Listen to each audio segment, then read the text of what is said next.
Ya teman-teman, hari ini gue mau bahas hard game dari hasil leg pertama babak 16 besar UEFA Champions League yang memang baru selesai tadi malam. Gue mungkin mau review singkat, terutama khususnya untuk 6 tim perwakilan daripada Liga Inggris yang memang pada leg pertama ini sangat-sangat memalukan. Mereka tidak ada yang bisa berhasil meraih kemenangan, baik pertandingan kandang maupun juga pertandingan tandang yang dilakoni. Dari 6 tim tersebut, 4 tim menderita kekalahan. Itu yang pertama Manchester City, mereka harus menderita kekalahan 3-0 dari Real Madrid. Kemudian Chelsea, mereka harus tumbang atas tuan rumah PSG dengan skor 5-2. Kemudian juga ada Liverpool yang mereka tergelincir dan harus menerima kekalahan atas Galatasaray. Selanjutnya ada Tottenham Hotspur, mereka juga menderita kekalahan cukup telak atas Atletico Madrid di Metropolitano. Kemudian Newcastle United, mereka harus berpuas diri dengan hasil imbang melawan Barcelona. Terakhir itu Arsenal yang memang ditahan imbang oleh Leverkusen di Bay Arena atau stadion daripada Leverkusen. Nah, tanpa berpanjang lebar teman-teman, gue mau bahas beberapa poin khusus untuk pertandingan tersebut. Yang pertama itu gue akan mulai dari pertandingan big match antara Real Madrid dan Manchester City. Jujur memang kita pasti sepakat, tidak ada yang percaya, tidak ada yang yakin, bahkan analisa apapun itu tidak bisa memprediksi bahwa skor 3-0 itu akan terjadi dan diderita oleh Manchester City. Kenapa? Karena memang dari skuad Real Madrid yang ada memang 11 pemain seperti yang kita ketahui, termasuk ada Kylian Mbappe, termasuk juga ada Rodrigo, kemudian juga Bellingham, itu mereka harus menepi karena cedera. Tapi tadi malam gue melihat sekilas bahwa pertandingan tadi antara Real Madrid melawan Manchester City memang itu didominasi oleh Real Madrid. Meskipun secara position ball ataupun peluang mungkin Manchester City juga melakukan perlawanan atau bisa memimpin. Hanya saja memang kembali lagi mereka punya pemain-pemain seperti Vini, Ibrahim Diaz, kemudian juga ada juga Valverde selaku man of the match dengan 3 golnya yang bisa membawa Real Madrid pada jalur kemenangan di leg pertama kemarin. Nah, City sebenarnya kalau dari pertandingan tersebut itu memang mendominasi bola. Hanya saja memang transisi dari pemain Madrid itu benar-benar nyata dan mereka bisa berhasil mengintercept aliran bola daripada Manchester City. Nah, ini menjadi PR juga untuk Pep Guardiola untuk bagaimana meramu strateginya di leg kedua nanti yang akan dimainkan di Etihad Stadium. Apakah Manchester City itu bisa membalikan keadaan menjadi 4-0 untuk bisa memuluskan langkah mereka lolos ke perempat final, atau Real Madrid yang nanti pada akhirnya akan memulangkan Manchester City dari kompetisi UEFA Champions League. Nah, ini patut untuk kita tunggu bagaimana nanti strategi yang dimainkan antara Pep Guardiola dan juga Arbeloa selaku pelatih Real Madrid. Selanjutnya kita bergeser teman-teman ke pertandingan antara Liverpool melawan Galatasaray. Jadi seperti yang kita ketahui kemarin bahwa Galatasaray itu berhasil menang 1-0 melawan Liverpool melalui gol cepat yang diciptakan oleh Mario Lemina di menit ke-7.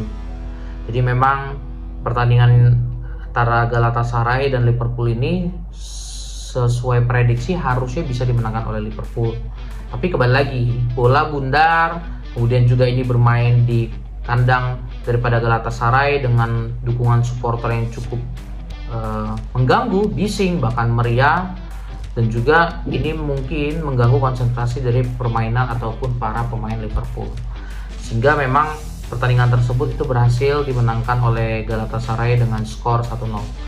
Skor 1-0 ini menjadi modal yang baik juga untuk Galatasaray ketika nanti menatap daripada Liverpool di Anfield di leg kedua nanti. Artinya memang mereka hanya butuh hasil imbang untuk bisa memastikan diri mereka itu bisa lolos ke babak perempat final. So, ya kita tunggu saja nanti Arne Slot akan melakukan atau membuat strategi apa. Yang pasti memang akan menjadi menarik karena Galatasaray juga pasti tidak akan mau kalah ataupun tidak akan mau sia-sia dengan kemenangan yang mereka bisa raih di leg pertama kemarin. Kemudian kita bergeser ke pertandingan Munchen dan juga Atletico Madrid.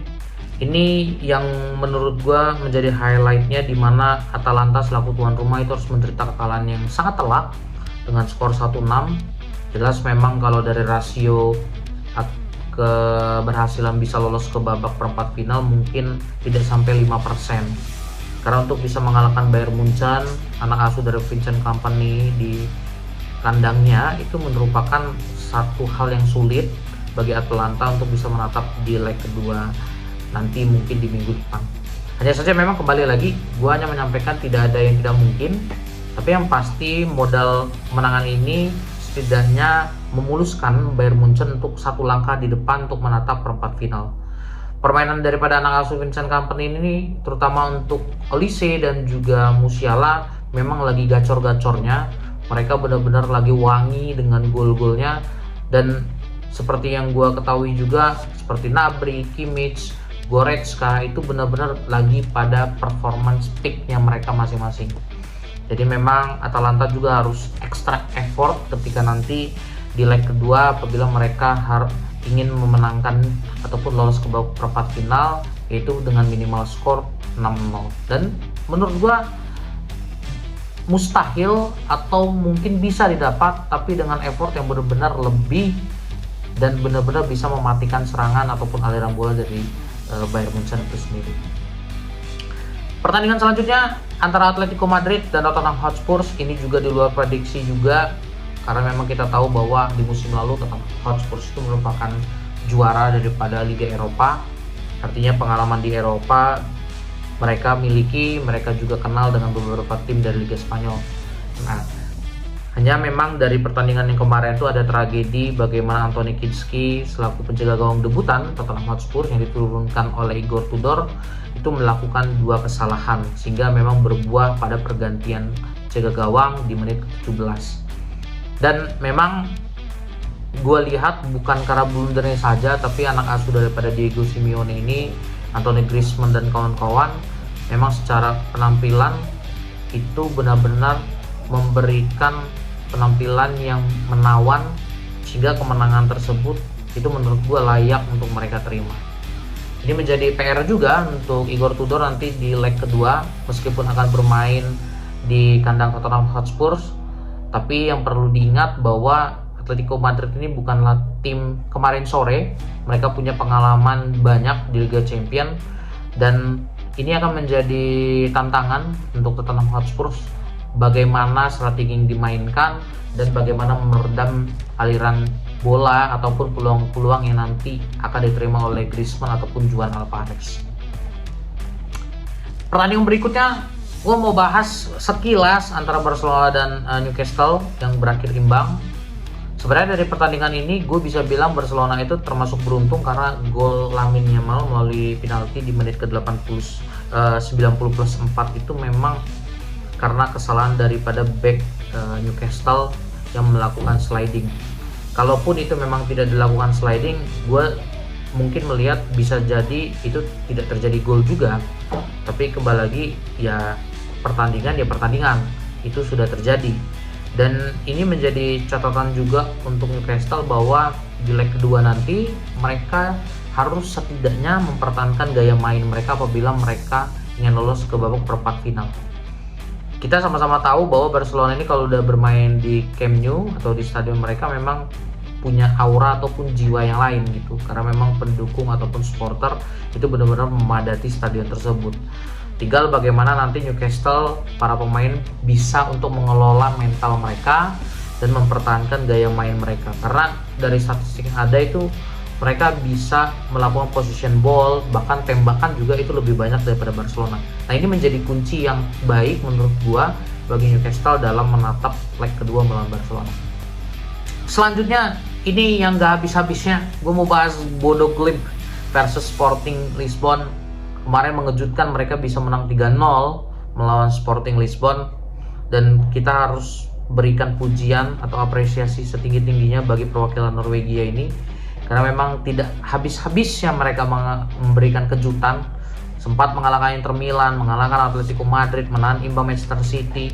Kemudian sekarang di babak 16 besar di leg pertama mereka berhasil menang dengan skor 3-0 melawan Sporting Lisbon. Artinya satu langkah kaki mereka itu sudah menatap di perempat final.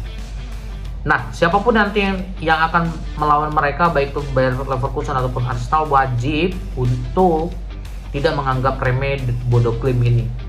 Karena dari leg pertama ini kita sama-sama tahu bahwa spirit mereka itu benar-benar nyata dan mereka itu punya antusias yang benar-benar hebat dan besar di lapangan. Karena bagi gua Sporting Lisbon ini bukan tim yang abal-abal, mereka punya pengalaman besar di Liga Champions. Untuk bisa mengalahkan mereka dengan skor 3-0 ini cukup mustahil untuk tim sekelas Bodo Glimt seharusnya.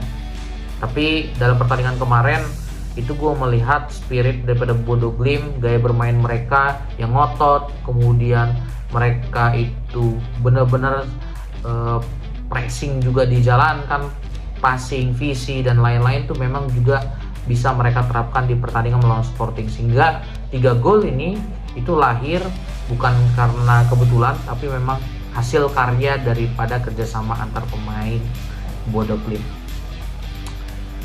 Drama berikutnya gue mau bahas antara Bayer Leverkusen melawan Arsenal. Ini sebenarnya hal yang tidak bisa ditolerir ketika Arsenal tidak bisa meraih kemenangan di Bay Arena di kandang Bayer Leverkusen. Karena memang skuad daripada Mikel Arteta ini memang lagi berada di puncak-puncaknya. Mereka berhasil menjadi pimpinan ataupun peringkat pertama di klasemen Premier League. Tapi entah kenapa dengan skuad atau formasi 4-2-3-1 kemarin, Gyökeres di depan, Martinelli, Eze, kemudian Bukayo Saka, Declan Rice, Zubimendi di tengah, itu belum mampu untuk bisa membawa ataupun meraih kemenangan di kandang Bayer Leverkusen. Ya gue paham bahwa Bayer Leverkusen juga pasti tidak mau dengan mudah dikalahkan. Hanya saja ini kan menjadi catatan yang kurang baik dan apik menurut gue, karena label peringkat pertama Premier League ini sama sekali tidak bisa mereka tampilkan atau mereka wujudkan di pertandingan leg pertama kemarin. Meskipun secara modal ini menurut gue ya aman-aman aja untuk bisa menatap leg kedua nanti yang bermain di Emirates. Dan Arsenal juga punya pengalaman melawan Leverkusen tuh pernah menang. Tapi kembali lagi ya bola itu kan bundar, setiap tim punya persiapannya. Kalau Arsenal menganggap remeh Leverkusen nanti di leg kedua, bisa saja mereka jadi nggak lolos gitu.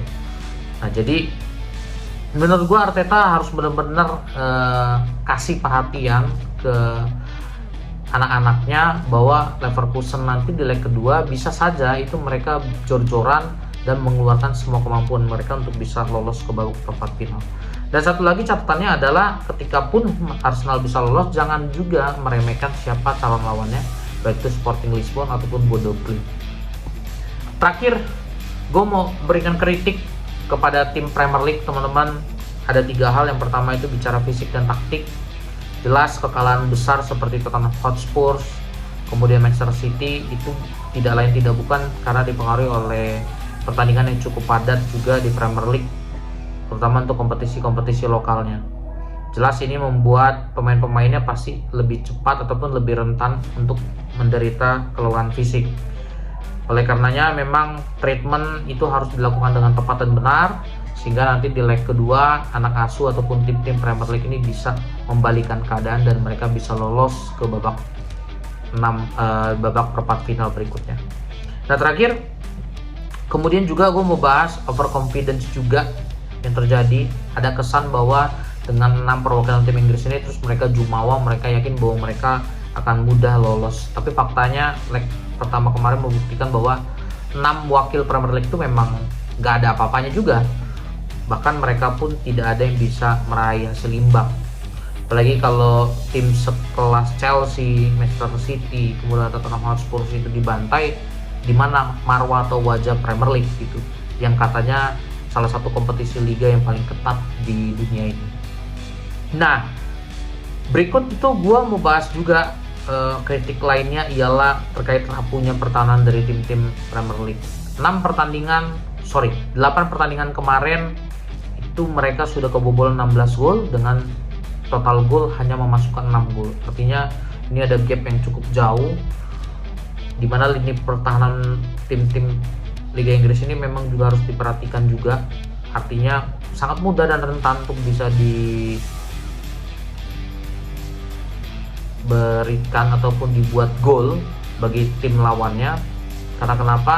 Ya dilihat dari leg pertama kemarin 16 gol itu bersarang di gawang tim-tim Liga Inggris dan mereka hanya berhasil menyarangkan 6 gol saja. Dan itu harus yang menjadi catatan juga bagi Federasi Sepak Bola Inggris untuk bisa berbenah, terutama demi menjaga reputasi mereka di pagelaran kompetisi Eropa ini sendiri.